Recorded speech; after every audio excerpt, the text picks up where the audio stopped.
Hello বন্ধুরা, পলির ব্লগে আপনাদের সবাইকে স্বাগত। আমি আজকে একটা নতুন রেসিপি নিয়ে চলে এসেছি, আলু দিয়ে চিকেন কষা। দেখে নিন, তেল গরম হয়ে গেছে। এখন আমি আলুগুলো ভেজে নেব। তো হালকা পরিমাণে নুন আর হলুদ দিয়ে আমি ভেজে নেব আলুটা। আগে গোটা গরম মশলাটা ফোড়ন দিয়ে দিচ্ছি তেলের মধ্যে। এবার পেঁয়াজটা দিয়ে দেবো।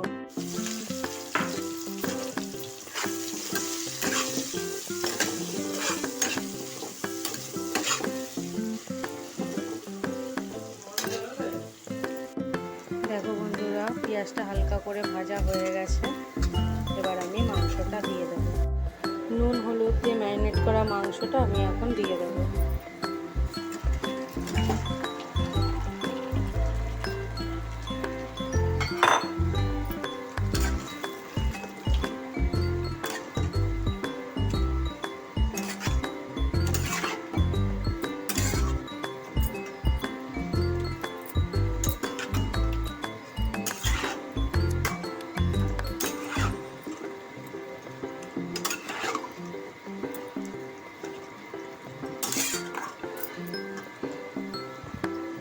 একটু নেড়ে তারপর আমি মশলাটা দিয়ে দেবো।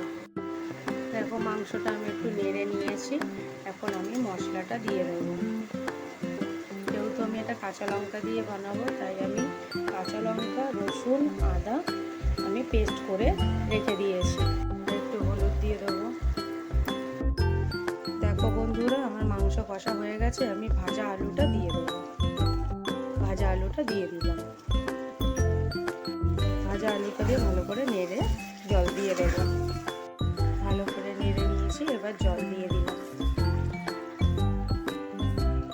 যেহেতু আমার মাংসটা কষা হবে, তাই আমি অল্প পরিমাণে জল দেবো। দেখো বন্ধুরা, যেহেতু আমি কাঁচা লঙ্কা দিয়ে করেছি, তাই জন্য মাংসের কালারটা কত সুন্দর এসেছে।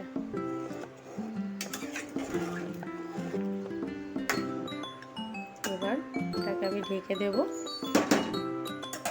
দেখো বন্ধুরা, মাংস আমার হয়ে গেছে। গরম মশলা দিয়ে নামিয়ে নেব।